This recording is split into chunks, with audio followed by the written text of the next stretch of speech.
नीतीश कुमार ने पाला बदला और इसके बाद से इंडिया गठबंधन की पूरी पिक्चर ही बदल गई। लालू एंड फैमिली मुसीबत में गिर गई। कल लालू से पूछताछ हुई और आज तेजस्वी यादव ईडी के सवालों का सामना कर रहे हैं। वहीं कल राहुल की भारत जोड़ो न्याय यात्रा भी बिहार में पहुंच चुकी है। पूर्णिया में राहुल गांधी मौजूद हैं। इससे पहले राहुल की यात्रा बिहार के किशनगंज भी गई। पर क्यों? एक बात कॉमन है और वो है एम फैक्टर। क्या राहुल गांधी अब 80 की तरफ नहीं देख रहे और सिर्फ 20 को लेकर ही चल रहे हैं? इंडिया अलायंस का गेम प्लान क्या है, इसे समझने के लिए ये खास रिपोर्ट देखिए। 24 की परीक्षा में राहुल फेल होंगे या पास? राहुल का कंपटीशन मोदी से है या नीतीश ममता से? राहुल के सिलेबस में एम के बाद अगला चैप्टर क्या है? 24 की चुनावी परीक्षा में नरेंद्र मोदी डिक्टेंशन मार्क्स से पास होंगे, इसमें कोई संशय नहीं रह गया है। वो 2019 के मार्क्स से ज्यादा नंबर लाएंगे, इसमें भी कोई शक सुबह नहीं है।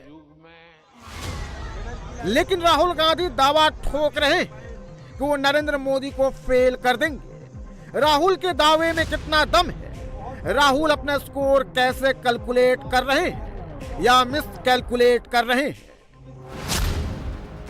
2019 में नरेंद्र मोदी 303 नंबर लाए थे, जबकि राहुल सिर्फ 52 नंबर ला पाए थे। तो फिर राहुल किसके भरोसे दावा ठोक रहे हैं कि 24 में मोदी को फेल कर देंगे? इसे समझने के लिए राहुल के रूट को समझना होगा। भारत जोड़ो न्याय यात्रा के 16वें दिन राहुल बिहार पहुंचे, जहां किशनगंज, अररिया, पूर्णिया, कटिहार में उनकी यात्रा तय है। बंगाल में उनकी यात्रा के रूट मैप में मेन पड़ाव बशीरहा, उत्तरी दिनाजपुर, मालदा और मुर्शिदाबाद है। इनमें कौन सी बात कॉमन है? इन सभी लोकसभा सीटों पर मुस्लिम वोटर जीत हार का फैक्टर है। तो क्या राहुल गांधी ये सोच रहे हैं कि मुस्लिम वोट के सहारे वो 24 में नरेंद्र मोदी को हरा देंगे? जबकि 16 दिन तक यात्रा करने के बाद वो खुद कह रहे हैं कि लोग रास्ते में पूछ रहे हैं कि यात्रा का मकसद क्या है। अगर कांग्रेस 16 दिनों में लोगों को ये नहीं बता पाई कि राहुल की यात्रा का मकसद क्या है, तो फिर वोट कैसे मिलेंगे? बहुत सारे लोगों ने रास्ते पर हमें पूछा, इस यात्रा का लक्ष्य क्या है और इस यात्रा को आप पैदल क्यों कर रहे हो? तो हमने समझाया कि देश में आरएसएस की विचारधारा, बीजेपी की विचारधारा ने हिंसा और नफरत फैला रखी है। एक धर्म का व्यक्ति दूसरे धर्म के व्यक्ति से लड़ रहा है और हम चाहते थे नफरत के बाजार में मोहब्बत की दुकान खुलनी चाहिए। बिहार में राहुल ने उत्तरी दिनाजपुर के रास्ते किशनगंज में एंट्री ली। राहुल ने किशनगंज को ही क्यों चुना?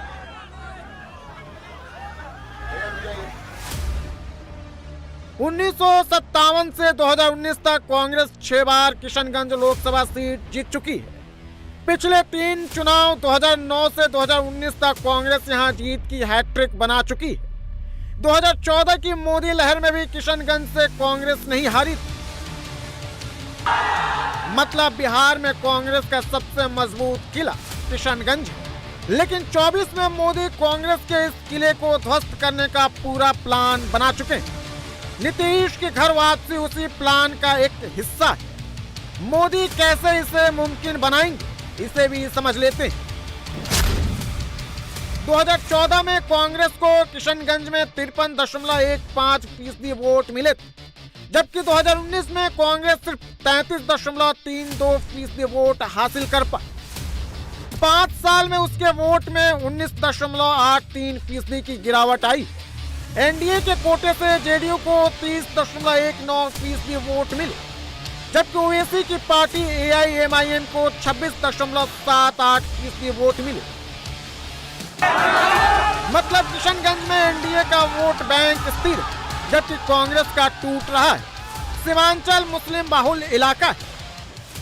किशनगंज में मुस्लिम मतदाता करीब 75% है। कटिहार में 45%, अररिया में 43%, और पूर्णिया में करीब 39% है। सीमांचल में राहुल गांधी और लालू की पूरी उम्मीद एमवाई कॉम्बिनेशन पर टिकी है, लेकिन भाईजान हिसाब बराबर करने के लिए किसी भी हद तक जाने को तैयार है। तेजस्वी ने एआईएमआईएम के 4 विधायकों को तोड़कर जो सदमा ओवैसी को दिया था, उसका बदला भाईजान 24 में जरूर लेंगे। ऐसे में कांग्रेस के लिए किशनगंज का गढ़ बचाना भी मुश्किल होगा। हम तो पूछ रहे हैं ना तेजस्वी से, लालू प्रसाद यादव से और लालू प्रसाद यादव की फैमिली से पूछना चाह रहे हैं, आपको तकलीफ हो रही है नहीं हो रही, बताइए हमको। आपके पेट में दर्द हो रहा है नहीं हो रहा है? आपको रात में नींद अच्छी आई आप लोगों को? आपने सीमांचल की जनता को धोखा दिया हमारे 4 विधायक को खरीद कर, उनका जमीर खरीद कर। देख लिया आपने आज आपसे क्या हो रहा है। दो मर्तबा आपने नीतीश कुमार को मुख्यमंत्री बनाया और दो मर्तबा आप ही ने बीजेपी को सत्ता दी है बिहार में। अब बताइए लोकसभा में क्या होगा, इसका कौन जिम्मेदार है? इनको अगर हर चीज का जिम्मेदार तो हमको खड़ा करते हैं। आज ये तीनों पार्टी, देश के प्रधानमंत्री नरेंद्र मोदी, नीतीश कुमार और तेजस्वी यादव, इन तीनों को बिहार की जनता से माफी चाहनी चाहिए। और बिहार का डेवलपमेंट इन्होंने रोक दिया है, और जो ख्वाब बिहार की जनता ने देखे थे उन ख्वाबों को आपने चुकनाचूर कर दिया। जो आपने सोशल जस्टिस की बात की थी, एमवाई कॉम्बिनेशन की बात की थी, आपने ईबीसी की बात की, सब क्या हो गया? वो जो आपने सर्वे किया था क्या हुआ उसका? सब खत्म करके रख दिया आपने। किशनगंज के अलावा बिहार के जिन मुस्लिम बाहुल सीटों पर राहुल जा रहे हैं, वहां कांग्रेस के लिए कोई उम्मीद 24 में नहीं दिखती। 2019 में कटिहार में जेडीयू ने जीत हासिल की थी, उसे 50% वोट मिले थे। दूसरे नंबर पर कांग्रेस थी, उसे 44% वोट मिले थे। पूर्णिया में जेडीयू ने 54% से ज्यादा वोट लेकर जीत हासिल की थी, जबकि नंबर 2 पर कांग्रेस को सिर्फ 32% ही वोट मिले थे। अररिया में बीजेपी को जीत मिली थी, उसे करीब 53% वोट मिले थे, जबकि नंबर 2 पर आरजेडी को 41% वोट मिले थे। राहुल गांधी का कैलकुलेशन कहता है कि वो मुस्लिम वोट के सहारे सीमांचल में खेला कर जाएंगे, लेकिन मोदी का कैलकुलेशन कहता है कि कांग्रेस के हाथ से किशनगंज भी निकल जाएगा। अब की बार बिहार में 39 नहीं 40 पर कमल खिलेगा। तुम अपने पर भरोसा करो, तुम अपने पर भरोसा करो। अगल बगल में कौन क्या करता है छोड़ो। जितना ज्यादा अपने आप पर फोकस करोगे, उतना ही ज्यादा आपका क्वेश्चन पेपर पर फोकस होगा। जितना ज्यादा क्वेश्चन पेपर पर फोकस होगा, इतना ही आपके आंसर के एक एक शब्द पर हो जाएगा, और अल्टीमेटली आपको परिणाम उचित मिल जाएगा। राहुल राजनीति में अनाड़ी या खिलाड़ी हैं? राहुल मोदी का खेल बिगाड़ रहे हैं या ममता को नुकसान पहुंचा रहे हैं?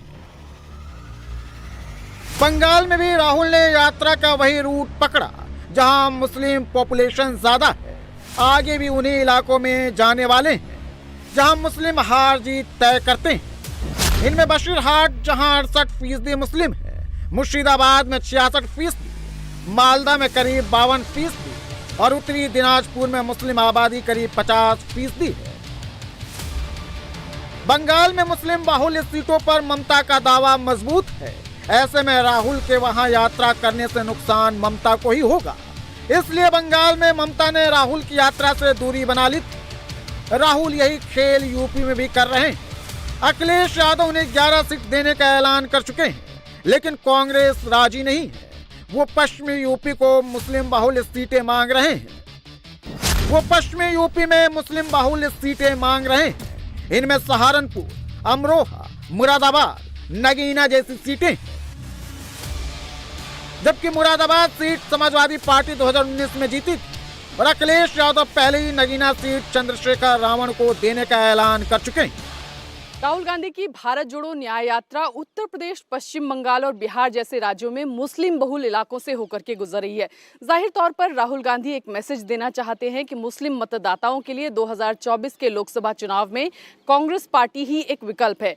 लेकिन एक बात जो कांग्रेस के इंडिया अलायंस पार्टनर्स को नहीं भा रही है वो ये कि इन तमाम राज्यों में इंडिया अलायंस के पार्टनर्स भी मुस्लिम बहुल पॉलिटिक्स ही करते हैं, या चाहे बात हो उत्तर प्रदेश की जहाँ पर समाजवादी पार्टी मुस्लिम यादव समीकरण बनाने में जुटी है, या फिर बात हो पश्चिम बंगाल की, जहां पर ममता बनर्जी मुस्लिम वोटों के ध्रुवीकरण पर ही भरोसा जता रही हैं 2024 के लोकसभा चुनाव की, और बिहार में राजद का वोट बैंक भी मुस्लिम और यादव समीकरण पर ही टिका हुआ है। ऐसे में कांग्रेस पार्टी की ये स्ट्रैटेजी इंडिया अलायंस के तमाम पार्टनर्स को नहीं भा रही है। ममता बनर्जी पहले ही एकला चलो की रणनीति पर आगे बढ़ती नजर आ रही हैं। नीतीश कुमार ने अपना पल्ला इंडिया अलायंस से झाड़ लिया है। ऐसे में अगर कांग्रेस पार्टी अपनी इसी रणनीति पर अड़ी रही तो उसे 2024 के लोकसभा चुनावों में इसका खामियाजा जरूर भुगतना पड़ेगा। इंडिया अलायंस ज्यादा से ज्यादा सीटें लड़ने के लिए दांव पेच में लगा है। उधर नरेंद्र मोदी ने राम मंदिर के बाद 400 पार की गारंटी पक्की करने वाला एक और बड़ा दांव चल दिया है। जनवरी में रामलला की प्राण प्रतिष्ठा करने के बाद फरवरी में मोदी सीएए लागू कराने की तैयारी में है। मार्च में यूसीसी पर बड़ा फैसला आ सकता है। चुनाव की आचार संहिता लागू होने से पहले सीएए लागू करना मोदी का राम मंदिर के बाद एक और मास्टर स्ट्रोक हो सकता है। आगामी एक सप्ताहेर मध्य ভারতবর্ষে সিএ লাগু হবে, এই গ্যারান্টি আমরা আজকে এই মঞ্চ থেকে দিয়ে গেলাম। আগামী এক সপ্তাহের মধ্যে ভারতবর্ষ, পশ্চিমবঙ্গ সহ ভারতবর্ষের প্রত্যেকটা স্টেটে সিএ লাগু হবে এবং সেটা আপনারা দেখবেন। আজকে সেই গ্যারান্টি এই মঞ্চ থেকে দিয়ে যাচ্ছি। शांतनु ठाकुर ने जैसे ही सीएए का नाम लिया, सबसे पहले मिर्ची ममता बनर्जी को लगी। बंगाल में सीएए बड़ा मुद्दा है। आखिर सीएए क्या है जिसका नाम सुनकर ममता बेचैन हो जाती है? सीएए भारत के 3 पड़ोसी मुस्लिम देशों के गैर मुस्लिमों को नागरिकता देने वाला कानून है। पाकिस्तान, बांग्लादेश और अफगानिस्तान में धर्म के आधार पर अत्याचार झेलने वालों को मोदी भारत की नागरिकता देना चाहते हैं। इन देशों में जो हिंदू, सिख, जैन, बौद्ध, पारसी और ईसाई 31 दिसंबर 2014 तक भारत आ चुके हैं, उन्हें सीएए लागू होते ही भारत की नागरिकता मिल जाएगी। बंगाल में सीएए गेम चेंजर साबित हो सकता है। बंगाल में राजवंशी समुदाय और मतुआ समुदाय सीएए का सबसे बड़ा लाभार्थी है।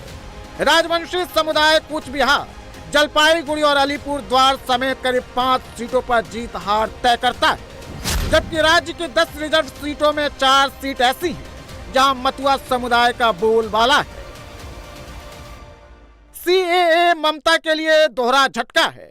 अगर विरोध नहीं करती हैं तो 13 मुस्लिम बाहुल्य सीटों पर नुकसान हो सकता है। अगर मतुआ और राजवंशी नाराज हुए तो भी 10 सीटों पर झटका लग सकता है। लिहाजा ममता मुसलमानों को खुश करने के लिए सीएए का विरोध कर रही हैं और हिंदू शरणार्थियों के सामने राशन कार्ड, शिक्षा श्री और लक्ष्मी भंडार जैसी योजनाओं का चारा फेंक रही हैं। एनआरसी নিয়ে লড়াই করেছে কে? এনআরসি হবে না লড়াই করেছে কারা? রাজবংশী বন্ধুরা, আপনারা তো ইতিমধ্যেই নাগরিক। নতুন করে কে একা করে চিৎকার করছে এটা ফ্যা ভোটের রাজনীতি করবার জন্য। আপনারা সবাই নাগরিক, আপনাদের সবাইকে নাগরিক হিসেবে আমরা স্বীকৃতি দিয়েছি। সমস্ত উদ্বাস্তু কলোনিকে স্থায়ী ঠিকানা দিয়ে দিয়েছি। সে রেশন পায়, সে স্কুলে যায়, সে স্কলারশিপ পায়, সে কিষাণ বন্ধু পায়, সে শিক্ষাশ্রী পায়, সে ঐক্যশ্রী পায়, সে লক্ষ্মীর ভান্ডার পায়। তো নাগরিক না হলে থোড়াই পেত? বলুন আপনারা আমাকে, পেত? नागरिक ना होने तो वोट देते पारतो। जबकि सच्चाई यही है कि सीएए लागू करने का अधिकार केंद्र सरकार के पास है, उसे कोई राज्य सरकार नहीं रोक सकती है। इसलिए देश के तमाम कट्टरपंथी मौलाना बिलबिलाए हुए हैं। जो गलत चीजें हैं उन पर हर वक्त एतराज है और एतराज किया जाएगा, एहतजाज किया जाएगा। ये नागरिकता पाकिस्तानी हिंदू हजरात जो यहाँ आए हुए थे, मैं उनके पास भी गया था, उनसे बात भी की थी और राहत सामग्री भी लेके गया था उन लोगों के लिए। और मैंने हुकूमत हिंद से मांग भी की थी कि ये वहाँ के पीड़ित हैं और यहाँ अगर नागरिकता चाहते हैं तो इन्हें नागरिकता मिलनी चाहिए। हमें कहीं कोई दिक्कत नहीं है। गैर मुस्लिम जो दूसरे ममालिक से हिंदुस्तान में आए हैं उनको नागरिकता देने में हमें कहीं कोई एतराज नहीं है, उन्हें नागरिकता मिलनी ही चाहिए। बाकी रहा सवाल ये कि मुस्लिम और हिंदू के बीच नफरतें पैदा करने का जो काम किया जा रहा है, हम सिर्फ उसका विरोध करते हैं। किसी हिंदू को आप स्पेशल अटेंशन दे रहे हैं, हमें कोई दिक्कत नहीं है, हमें कोई एतराज नहीं है, होना चाहिए, कीजिए। लेकिन मुसलमानों के साथ जुल्म ज्यादती का जो तरीका है, मुसलमानों को सताने का जो तरीका आपने इख्तियार किया हुआ है, हमें इस पर एतराज रहता है।